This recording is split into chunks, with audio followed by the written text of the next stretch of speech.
Over a century of data suggests that gold and silver might just outshine stocks in the coming decades. Whispers of massive, secretive purchase by China.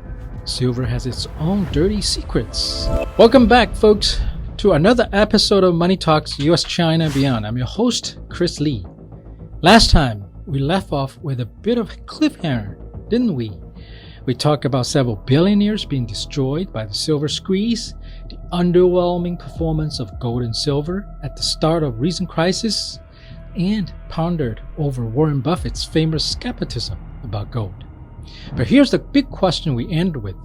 Should you still bother buying gold? Drum roll, please. The answer is a resounding yes.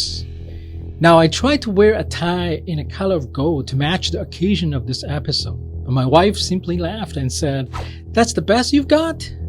So, gold may not make my, fashion statement, but it sure could be a statement in your investment portfolio. You might think you've heard it all about gold's allure. And today, but I really wanted to delve into several less discussed factors that could really shake things up. So here's our roadmap. So feel free to jump to any sections with the timestamps we show. First, over a century of data suggests that gold and silver might just outshine stocks in the coming decades. None other than Warren Buffett, the same guy who's been known to roll his eyes on gold, has shown up how it's done through his own strategic moves in the past. And second, central banks are buying gold like there's no tomorrow, especially with whispers of massive, secretive purchase by China, or shall we say, the Chinese Communist Party. It's not a market noise anymore. It's a strategic move that could change, probably already changed the game in a big way. And third, picture this, a catastrophic economic fallout sparked by a CCP-initiated conflict over Taiwan, mentioned in our previous episodes. And the US government's response could be earth-shattering, which could lead to a massive move in gold and silver price. And finally, before we wrap up, we're going to touch on silver, the often overlooked cousin of gold. Silver has its own dirty secrets in terms of industrial demand, supply constraints, and an interesting ratio relative to gold. It might just be the dark horse in your investment race. All right, let's dive right in. First up, so how Warren Buffett, the very guy who scoffed at gold often, actually demonstrated that this shiny metal could outshine stocks in the coming decades, backed by over a century of data. Let's dive into this with a bit of fun first. His classic line when taking a jab at gold. We couldn't find the actual footage of Buffett saying it himself, so I'm going to just read it out loud for you. Gold gets dug out of the ground in Africa or some places, then we melt it down, dig another hole, bury it again, and pay people to stand around and guarding it. Has no utility. Anyone watching from Mars will be scratching their head. Hilarious, right? But here's where it gets really interesting. Despite his quip, Buffett himself showed that shiny metals could have their day in the sun. Buffett did dive into silver and even a gold stock. Remember the dot-com bubble? When everyone was chasing those tech stocks that were sky high, Buffett was quietly amassing silver. From 1997 to 1998, through Berkshire Hathaway, he bought a whopping amount of silver. We're talking about 118 million ounces.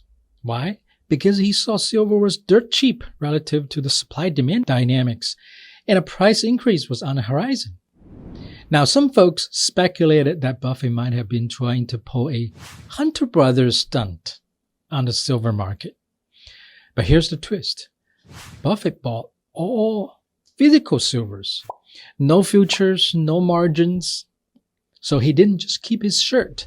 He made a boatload of money when he sold it in 2006, doubling his purchase price. So the Oracle of Omaha bought silver when it was cheap, when the stock was wildly expensive, and came out on top. Now let's get real about the broader picture. Buffett often boasted about how Berkshire stocks have left gold in the dust since 1965. Back then, BRKA shares were at $20. Now they're at around 667,000. You heard it right, 3 zeros. 667,000 bucks a share. A 33,000-fold increase. No kidding. Gold, on the other hand, has only gone from 15 to 2,700, a mere 186. But here's where the story gets really interesting. Imagine this. You were back in the year 2000, standing at the crossroads of investment history. On one hand, you've got shares of Berkshire Hathaway.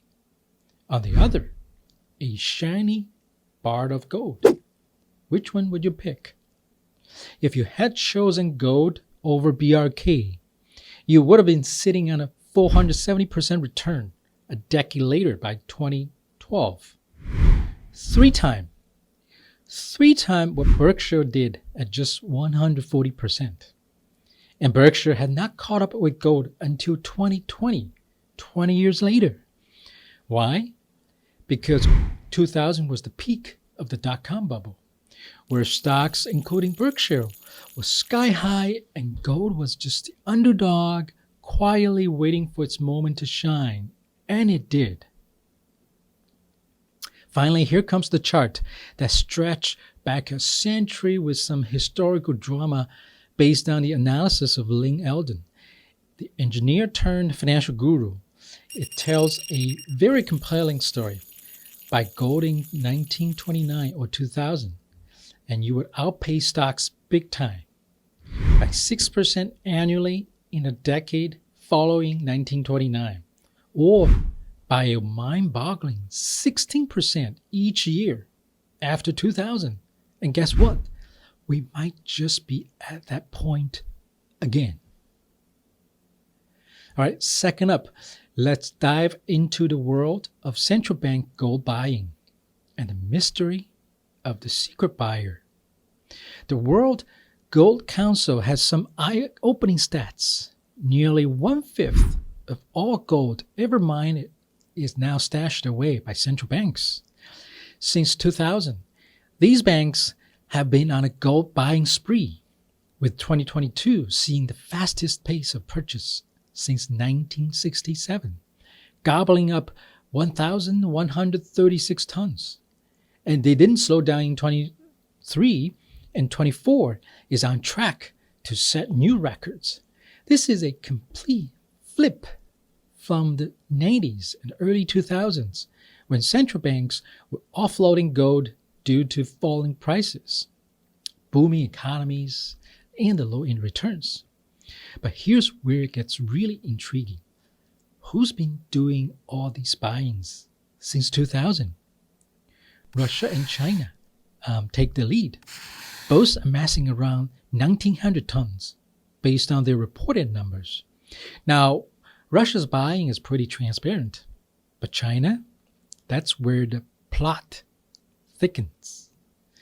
Analysts believe the People's Bank of China, PBOC, has been secretly stockpiling gold. And the true extent of the reserves is one of finance's best kept secrets. Shocker? Not if you know how Chinese Communist Party plays. And we've hinted at this before when discussing China's financial strategy for a possible Taiwan invasion. Let's unpack this a bit. Official numbers. China reported a couple of mysterious jumps in their gold reserves in 2009 and 2015. Around the time when they started selling the U.S. treasuries. Officially, the PBOC claims to have just under 2,300 tons. But the real story? This guy, Jan Nieuwenhuis, I hope I got his name correct. He's a gold analyst at Money Metals Exchange. He has been digging deep. He estimates that by 2023, the PBOC might have secretly amassed over 5,000 tons, more than double what they admit to. Back in 2015, an industry insider told Jan that the PBOC already had around 3,300 tons of gold, bought secretly from abroad with US dollars and shipped to Beijing without a trace. Industry sources told Jan that the unreported gold purchases, which are the difference between what the World Gold Council estimates and what the central bank reports, are largely due to CCP's secret buying. And he estimated that number is about 80%. Fast forward to 2024, and both Jan and Goldman Sachs have caught CCP with their hands in the gold cookie jar again. In December 2024, Jan revealed that while the PBOC officially added just 5 tons in November, their unreported buys in London were a whopping 60 tons in September and 55 in October, plus another 14 from other sources, totaling 129 tons for just the 2 months. And Goldman Sachs weighs in. Their September report subtly hints at the secret buying, suggesting that the PBOC's invisible hand in the London OTC market and Switzerland is significant, with an estimated 50 tons purchase in May alone, just 1 month, despite there's no official acknowledgement. So from May to November 2024, while the CCP reported buying only 5 tons, between Jan and Goldman Sachs' estimate, their secret gold stash ballooned by 180 tons. That's a staggering 35 times more than reported. All the while, the gold kept setting new all-time highs one after another. And with a total over 1,000 tons added since 2022, when Russia's assets were frozen by the West, it's clear China is prepping, CCP is prepping for something big, possibly an invasion of Taiwan, and getting ready for sanctions. Now, per Jim Rickards, a former CIA analyst and investor, the CCP's military, People's Liberation Army, also has been a buyer of gold for years, and it operates outside the government's balance sheet, enabling discrete acquisitions under the radar as a separate entity. This secret buying spree isn't just a number game. It's significantly impacting gold prices, disrupting the traditional relationship between gold and interest rates since early 2022. So with this covert amassing, expect the gold price to keep climbing as the CCP is potentially reshaping the global gold market. Now, let's jump into this hypothetical but spine-tingling scenario. What if the CCP decides to invade Taiwan and the global powder keg ignites? Governments worldwide would go into overdrive, and that would send gold and silver prices in wild swings. Let's look back for a moment. 2008 financial crisis, remember this? The Federal Reserve, U.S. central bank, cut interest rates from a little over 5% to nearly zero in just 14 months, launched 3 rounds of quantitative easing, QE, essentially the bond buying program, totaling $4 trillion, buying U.S. government and the mortgage bonds and bailout banks. Federal government also throwing another $1.6 trillion in stimulus through tax cuts and spending. Gold jumped from $634 in November 2008 to $1,900 by September 2011. That's a 3x increase. Silver went from $9 to 50 in April 2011, a 5.5x leap. Fast forward to 2020 COVID-19 crisis, when the world shut down. The Fed slashed rates to zero in weeks, and in an unprecedented way, truly unprecedented way, announced unlimited QE and bought everything from corporate to municipal bonds, government bonds, mortgage bonds, while directly loaned money to businesses and households. The government's fiscal response was even more jaw-dropping.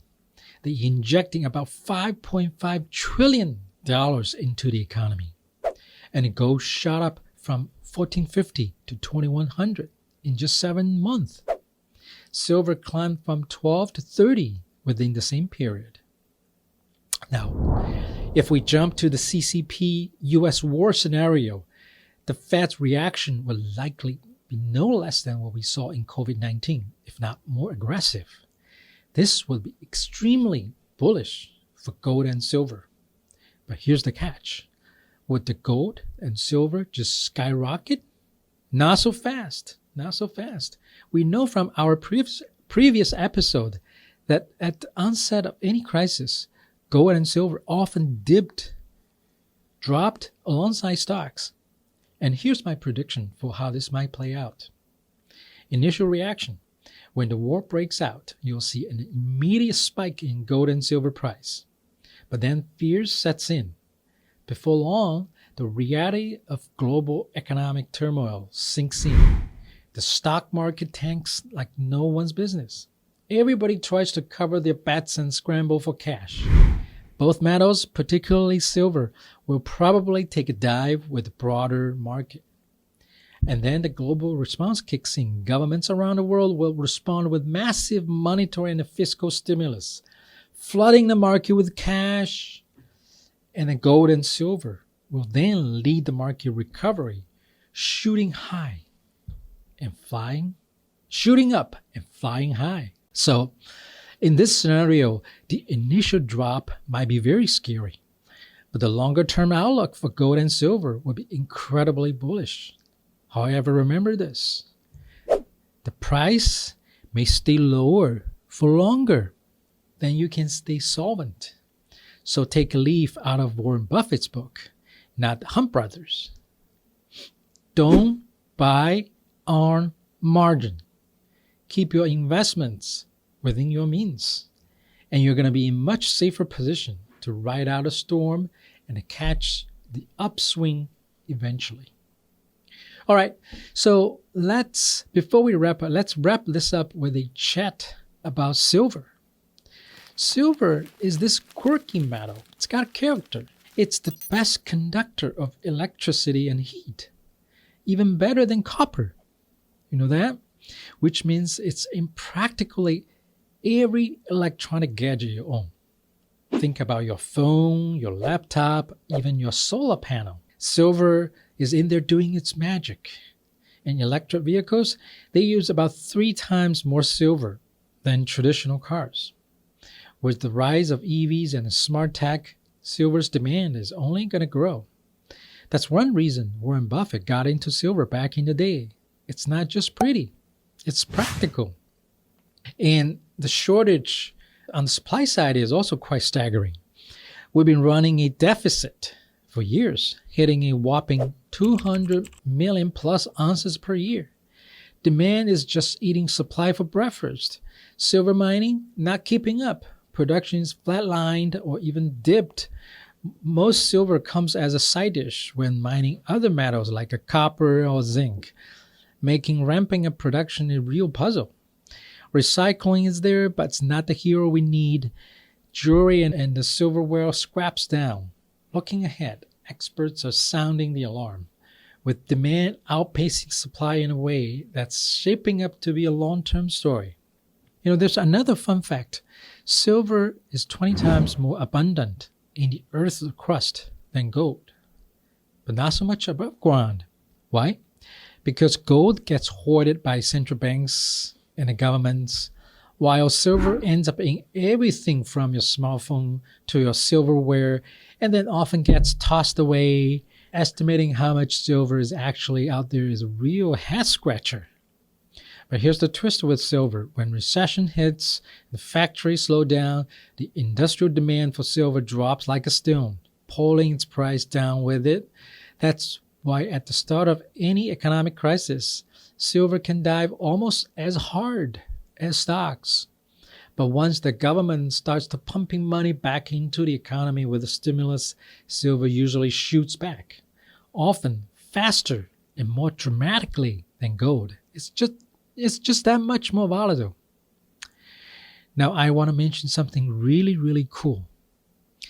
The gold to silver ratio. Historically, gold has always been about 10 or 20 times more valuable than silver for thousands of years.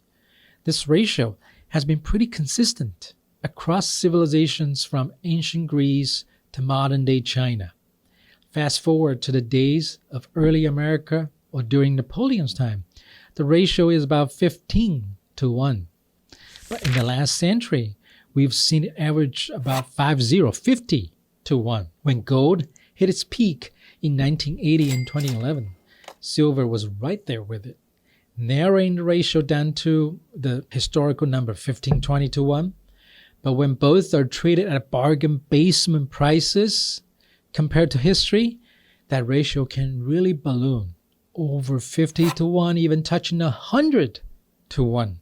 And right now, we're sitting at a ratio of a whopping 85 to 87, the higher 80s to 1. Now, I'm not saying silver will snap back to its historical sweet spot overnight, but even just a nudge towards those levels will make silver prices skyrocket. So while buying silver might be really a roller coaster ride, it could just shine brighter than you think and become the dark horse in your investment race. Okay, so in summary, should you still buy gold and silver? The answer is an absolute yes. So stick with us as we continue to decode the world of precious metals, and make sure to catch our next episode where we're going to show you how to turn those insights into action. Until then, keep your portfolios shiny. Thanks for tuning in. If you like what we show here, make sure to subscribe, like, and share, and tell us how you think, what you think in a comment. See you soon.